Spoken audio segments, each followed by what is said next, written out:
CarGurus, our kind of mission statement is to give people the power to reach their destination. View that as kind of our overarching goal within the company. Welcome, everyone, to the Driving Vision podcast brought to you by the Zeigler Auto Group. And here with me, Auto Group Director of Talent Development, Mike Van Ryn. Welcome, Mike. Hey, thanks, Sam. Be sure to subscribe to the podcast, like it if you do, and leave a comment. Hey everybody, today we launch a new and regular segment to the Driving Vision podcast. Here we're diving deep into our automotive world with opinions, some not necessarily reflective of our own. We believe that the people behind and under the wheels we sell and service are just as important as the wheels themselves. Our goal is to bring you insights and opinions from those folks who are driving vision in automotive and who have a front row seat to the latest trends, tech, and innovation in our industry. Join us for these occasional segments as we explore the road ahead and learn from these experts who are leading the way in the ever-evolving world of automotive. Today's episode, we bring you Kevin Roberts, Director of Industry Insights and Analytics with CarGurus. Kevin will share his industry forecast for 2023, the role of EV today and in the future, and ways in which technology continues to evolve the buying and selling of automobiles. We go now to Kevin Roberts. Welcome to the show today, Kevin Roberts. Welcome, Kevin. Thank you. Happy to be here. Kevin, you're an analyst, you're an industry expert, you're someone who looks at information inside this crazy world that we know to be the automotive industry. Tell us a little bit about your background and how you came to be with CarGurus. Yeah, so I'm from the Detroit area, so not surprisingly have a long history with the automotive industry, going back generations. So I feel I've always kind of been in it. But from a work point of view, joined in, it's 2023, so about 15 plus years ago. Got into the professional services side of things and was doing automotive forecasting for about a decade. And then kind of moved into a mobility analyst space. And then just about 2 years ago, I joined CarGurus as our Director of Industry Analytics. For those in our audience who may not be as familiar with CarGurus, how would you describe CarGurus as a company? What does CarGurus do in the industry? They're an important partner of ours, but what do they do in the industry? Yeah, so CarGurus is the largest automotive marketplace in the U.S. We are multinational, so we have operations in Canada and the U.K. as well. And, So it's interesting. One of the things we often talk about, so our mission statement in the Zeigler Auto Group is our family delivering your family the ultimate automotive experience. We feel that responsibility not only to our customers, but also to our employees, providing all the tools and resources. CarGurus has that. Many companies do the technology to help deliver that. So thank you to the extent CarGurus helps us do that. But when we think about the auto industry right now, where are we in this February of 2023? We've had a couple of unique years behind us. How would you characterize in your role and your job, McLean, the past couple of years? It's been disruptive, unprecedented. I think you could pull out the thesaurus and pull out any adjective you could think to really describe. I continue to say, I got so tired of trying to write new normal and saying we're on the path to it and then being off because things keep getting disrupted on that part. So I would say we're still kind of coming out of the COVID haze, but it's taken way longer than anyone anticipated.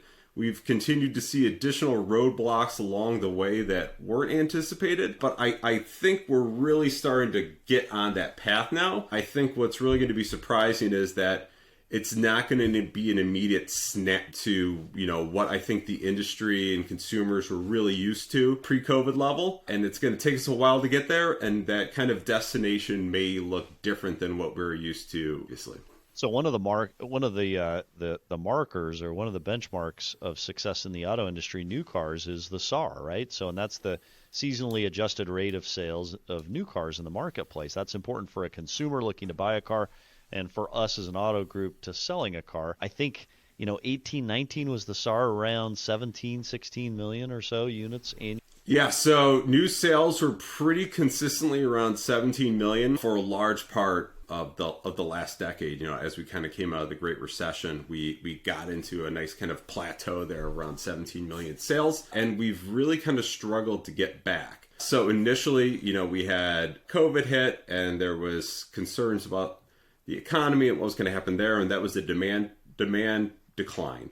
Then we ran into the situation of the inventory supply shortage where, we went from, roughly 4 million vehicles on dealer lots across the country pre-COVID down to under 1 million, which was massively disruptive for the industry. And so we're still building back from that. And obviously within that, we've seen a lot of kind of different changes go on with regards to, incentive spending and all those types of things. So we're still in a disruptive phase right now. New production is picking up. We are seeing more vehicles on lots. But again, that's kind of one of the things I don't, at least from an industry point of view, and especially if you talk to OEMs, they are not really looking forward to go back to that old way of having that many vehicles on lots. Yeah. And so that is particularly one of the things that could be quite a bit of change for consumers in the coming years. So that could mean to a consumer more of pre-ordering a vehicle, not buying something that's sitting on the lot. So if 17 million provides a lot of opportunities to buy something off the lot, Toyota in December, I think, came out and said something like 15 million. They felt like we may hit in 23. At NADA, I was hearing a number closer in the 13s, which is closer back to coming out of the '08 recession. Do you have an opinion on what it might look like in 23 for the SAR relative to that 17? Yeah, so we put out a full year kind of look ahead at the end of December, and we had a range of 14 to 15 million units for 2023 for new vehicles. I would say that's still what our range would be. I will note that January sales just came out and were significantly stronger, particularly on a SAR perspective, than what was kind of expected going into it. So definite positive sign there. But it's a couple things consumers are going to find now. One, there are more vehicles coming on lots, but they're going to be a lot more expensive than what they were previously. Automakers are still in a limited chip environment and are prioritizing, some of those more profitable makes, models, which has skewed things a little bit higher. And again, the amount of incentives out there has drastically been reduced. I think pre-COVID, the average is around $4,000 for every vehicle. In the U.S., it's down to around $1,000, a little bit more than that right now. And so that's another thing consumers will find if they go out to, buy a new vehicle right now. If you're used to seeing a lot of those, 0% interest rates, subvention on leases, and, maybe cash on hood, that's going to be a little bit more difficult to find in this environment. And if we continue to see, less overall inventory on the new side, that could be something that continues to be a state of the market for consumers going forward. So it's interesting that piece there, the rebates, the incentives have everything to do with how quickly manufacturers produce vehicles and want to push them into a marketplace. That requires some discipline. What are you seeing out there that shows that discipline will continue rather than kind of free markets reigning, which is try to get as big a market share as you possibly can and grow that market share? How does it not go back to that, Kev? It's, as you mentioned, it's all about control. And I really think we'll start to see how much willingness there is to deal with some of those negative consequences on the producer side if you want to kind of maintain that level of inventory out there. You may need to, reduce shifts at certain plants and the like, which may not be as desirable on that front. And you could potentially, lose market share if you don't have the right vehicles available, conversely. So it's going to be interesting. There's statements that they don't want to go back to the old ways. There's obviously been a lot of kind of pricing power that's moved back, which is welcome, but it will be kind of a challenging test this year, and more so, I think, when you get to 2024. About how much you're really be able to control that mix of supply. And, it is interesting because they have said, hey, we want to maintain that level of discipline. But I also remember echoes of that coming out of the '08 recession as well, right? So there's some similarities. Do you see any similarities there, or are the two not? You could basically map up how inventory looked in '08, '09 versus now, and it's going to look pretty similar. I think the major question is now, where does the demand side of things sit? So, 12 months ago, my general assumption was that there was way more demand than there was supply. And so we would not see inventory really start to creep back up, at least for a year or two, because there was all that pent-up demand in the marketplace. But we've ran into a situation where, the University of Michigan survey of consumers of vehicle buying conditions was the lowest level it's ever been in August in 2022. Interest rates are headed up, especially with the Federal Reserve putting upward pressure on the Fed funds rate. We've got concerns about the overall macro environment conditions. I think that's really started to pull back on the demand side of things. And so that's why we're seeing some of that supply increase on the inventory side. And I also think there's a focus more towards maybe cost-efficient vehicles now for consumers. And they're not seeing that as much in the current mix right now. And so that could be a little bit kind of dissuading there as well. So it's going to be an interesting balance. I still think there is some pent-up demand right there. It's just, are we producing the vehicles that consumers want? So we could see some kind of trade-offs. I really think we'll know more about whether we've really kind of changed from an industry point of view as we get into 2024. And particularly as some of that technology comes back and the ability to produce vehicles comes back, right? Sometimes if you can produce it, you do produce it, that would be a signal that there's a desire to have more in the market. So you talked about pent-up demand. So market conditions, increased interest rate, higher payments could actually remove that pent-up demand. But eventually those customers that would have bought, in theory, would still need a vehicle. Do you feel like that pent-up demand will be spread over a few years? Or how do you deal with that pent-up demand? Coming out of '08, there was strong demand to come back and buy cars once the consumer was able. What will this look like? It's a major unknown of how much the economic environment now is demand destructive or just kind of delaying things out further. It's kind of an interesting calculus right now for consumers because you're seeing more new inventory come out, you're seeing used prices come down, but you're seeing interest rates go up. And those used prices coming down, which is welcome on the buying side, also means that your trade-in is worth less than what it was a number of months ago. And so it's really kind of creating a real challenging calculus for consumers out there.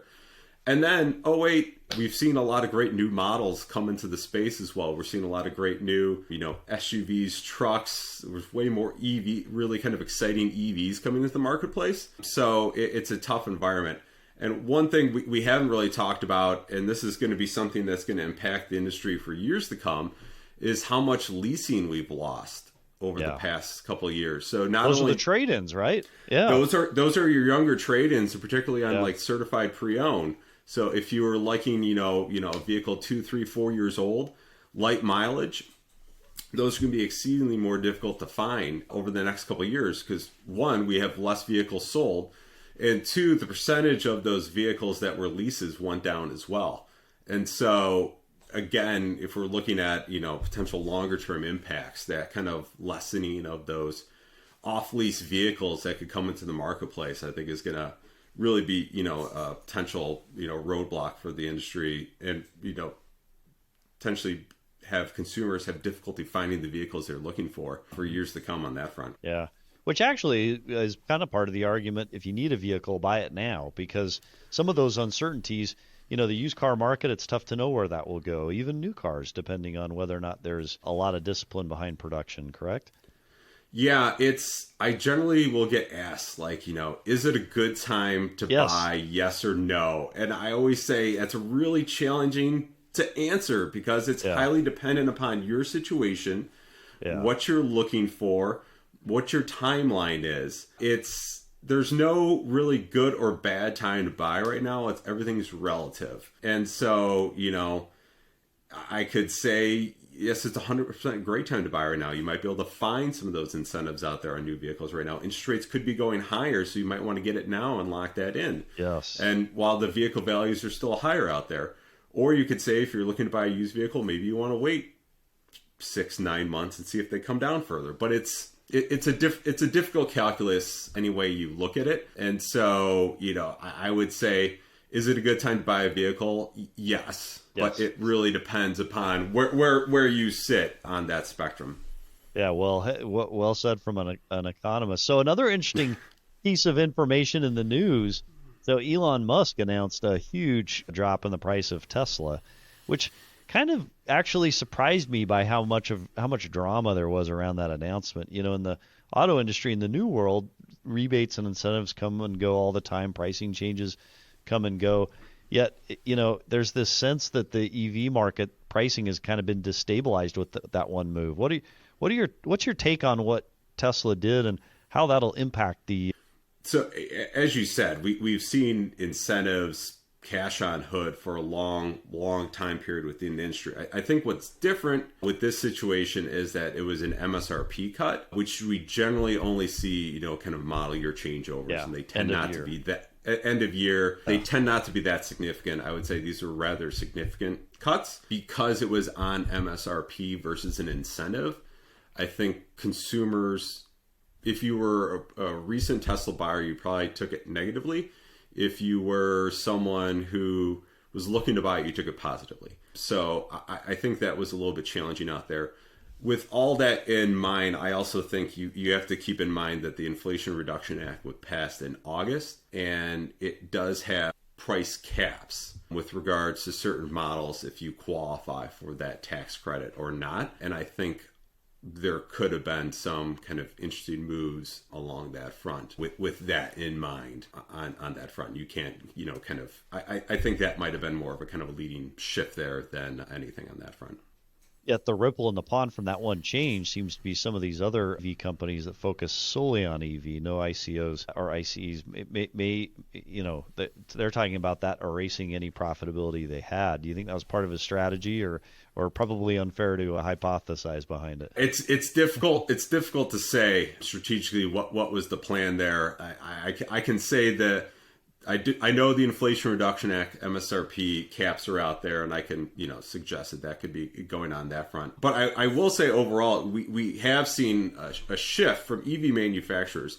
There was a long-term, and this is for anyone producing EVs. The thought was that the total cost of ownership would continue to drop for EVs overall as the cost per kilowatt hour of these batteries went down, and that we'd eventually reach cost parity with internal combustion engines, and eventually there'd be cost, benefits to EVs, and that's when we'd really see EVs start to take off as a percentage of sales. What 2022 showed us is that it's potentially not going to be as linear as what we had thought. And we saw, massive increases in a lot of the rare earth minerals and metals that go into these EVs, which led to price increases in 2022 due to those price costs there. So I think overall for EVs, it's going to be an interesting balancing of the demand is there, I think, if the EVs are in the right body type vehicles. But how do we kind of see that total cost of ownership guide path going down, and when are we going to really see that cost parity with internal combustion engines? I think is going to be really important.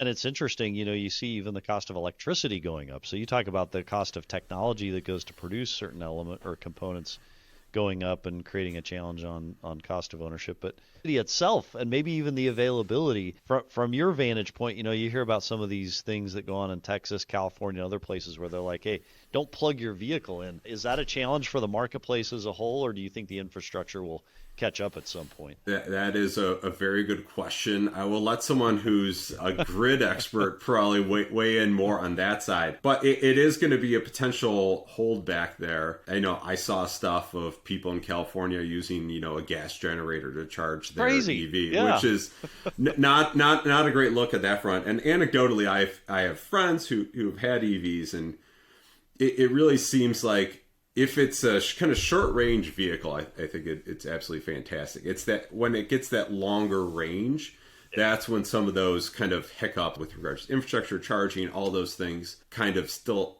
get out there. So, if you're a 2-car, 3-car household and you have one that's kind of that kind of local driver, I think EVs are still great for that marketplace. For those longer type family haul type things, I still think there's some kind of challenges out there for EVs. We are seeing a lot of investment in that area, not just on the vehicle side, but on the grid side, chargers, new technology coming in on fast charging. So it's something that could potentially be resolved faster than what we're currently anticipating. Well, I won't tell you about my experience when it was just I flew back into my hometown, was picked up by a Tesla EV vehicle, and it had 15 miles left on the charge. And so as an Uber customer, I was taken to a charging station where everybody had, was in line to get charged. So, I do think some of the infrastructure, will be interesting to see how that plays out over time. So thinking about this year, what would you say are some of the biggest opportunities within the auto industry or trends that are emerging? I mean, obviously availability of new vehicles is a big deal. Supply, chip shortages, there's probably some geopolitical things with what's going on in Russia, Ukraine, who knows, maybe even Taiwan. What do you label as some of the largest issues coming into this year? Yeah, so I mean, it's the economy's number one, right? It's what do we think is going to happen with the economy? We had a massive jobs report that came out today, the January jobs report, which blew out expectations. I think the expectations were like for $187,000 increase, for 187,000 job increase, and it was like over 500. Unemployment rate is at the lowest it's been since like May 1969. I mean, those are some strong numbers there. Right. If you're on the Federal Reserve, probably it's too strong. Yeah. And so I would say we continue to be in this really unique market, which is inflation's high but unemployment's low. In a textbook economic scenario, this doesn't happen. And so we're really trying to figure out how much of this is, kind of still kind of that COVID hangover, and how much is this, are we potentially getting back to the normal, and how are we going to kind of combat this? If the labor market continues to stay strong, it creates a really unique environment where maybe the Fed can stomp out inflation without causing a recession. And so if that happens, I think that's great and potentially a really kind of bullish market case on that front. But again, if you ask most kind of professional economists at this point, they're still expecting some sort of downturn this year. And where that kind of lands out, I think will kind of shake out where a lot of things kind of go on that front. And obviously that impacts interest rates, and automotive consumers tend to look at monthly payment versus what they're actually buying from an MSRP point of view, right? Yeah. And so if those interest rates continue to head higher, it's going to put more upward pressure on those monthly payments. And we've seen consumers over a considerable period of time continue to stretch out their loan terms in an effort to keep those monthly payments low, which was great in a low interest rate environment. But we're getting out of that right now, and that could, create some additional, headwinds for, vehicle sales in the industry, particularly on the new side. You think manufacturers? Are you seeing we're seeing some manufacturers coming back in with aggressive leasing plans as a way to manage payments. Do you see or anticipate more of that as new car supply comes back, or how will manufacturers and the auto industry as a whole deal with that payment issue in light of rates? I mean, I would like to see more leasing out in the space. I'm particularly a long-time lessee on that front. And I think there's a lot of kind of benefits to the industry, as well as we were discussing, like the certified pre-owned and off-lease vehicles. So we could see more on that front. It'll just be an interesting balance of, credit risk and figuring out what that kind of looks like. And again, the other situation that still needs to work through is a lot of those off-lease vehicles that were coming into the space were so far appreciated beyond what the residual value was calculated at. Those consumers are actually taking those themselves, or dealerships are. So we still have to kind of get through some of that to get through it. But I would expect we would see more leasing to help get those payments lower. But it's, how many consumers want to get into that will be interesting. So it's interesting, as used cars appreciated for a period of time, kind of plateaued and declining back to some sort of a norm. There's an anticipated, onslaught of negative equity. How are you thinking about that in the space, and how does the auto industry best serve customers? When we think about that negative equity that may happen on the other side as used car prices come back down. It's going to be a challenging environment out there as we start to see that kind of downside of the equity. It was really fun on the upswing, right?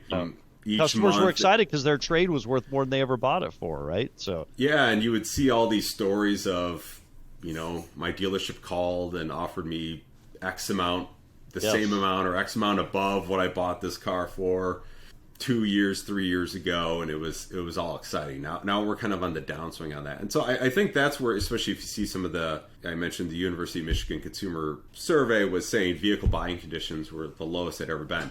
Pricing is a lot of, and so it's a double-edged sword. It was great on the upswing, but now prices are historically high, they're coming down, and that creates, a little bit more of a headwind on that front.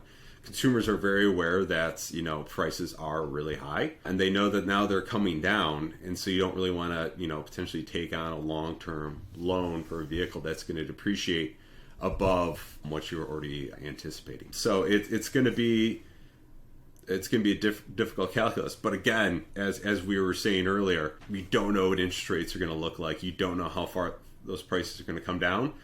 And so, there's still going to be people looking to vehicles this year because every situation is different.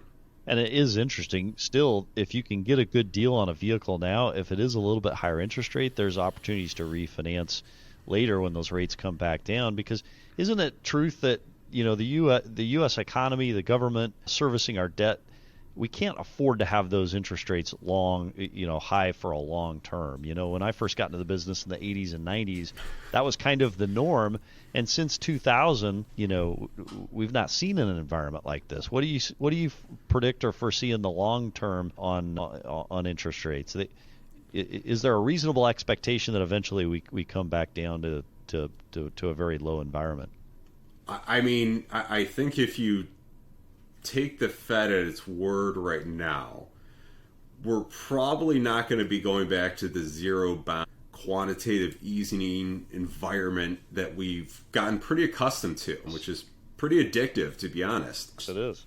Partly cheap money, which is partly maybe why we have some of the negative situations that we do right now. So if you look at kind of their longer term forecasts, they expect to get inflation down, but I don't believe they're expecting interest rates to go back down to that zero bound. So will they remain as high as they are now? No, most likely, but they're not going to go back to that zero bound that we got really, really accustomed to for a long period of time.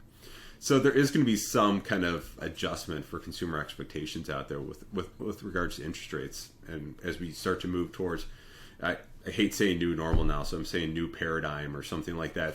Pick out what adjective you want, but when we head to that new paradigm that's out there. So final area of topic, it's interesting to me, during the whole COVID closures, one of the things we expected in our auto group was to see more demand to conduct transactions 100% online. It's the digital retailing argument that so many have made. And one of the surprises to us was how hard customers seem to fight to actually still do business with us in person. It seems the technology strategy today, at least for us, is we want to be where the customer is as much as they want us to be either online or in the brick and mortar. It feels very much like buying a car is a big enough purchase that customers still want that to be a human event. From your economic background and just looking at the industry, do you have any kind of take or opinion on kind of how that's headed and what the future may look over the next few years? Yeah, so one of the things we've been kind of seeing from the car group's point of view, and this is from consumer research and the like, consumers have a wide range of what they're kind of looking for on kind of a digital retail purchase option. And so it's really about kind of providing them the options to meet them where they're comfortable going. If you're saying that the digital experience starts with kind of researching online, then I think almost everyone's on digital. But as it moves throughout that path, maybe some people want to set up that interview online. Maybe some people want to put a deposit down on that vehicle. Maybe some people want to do a hard credit pull before they get in. Maybe someone wants to do the entire operation online. It's really about providing a path for consumers to, if they're driving down the highway of a new car purchase, they can get off wherever they want, or they can kind of stay on. And it's really providing them all those kind of options out there, I think, is the most important, because certain people are 100% confident in the digital and want everything delivered to their doors, that Amazon Prime experience, and others want a completely in-person environment. So it's what is where the held consumer back, wants it. What has held back the auto industry, from your perspective, from going full 100% online digital like an Amazon, right? It seems like, it's so easy to order something on Amazon, and that if you look at the percentages, Cox has come out with some interesting numbers.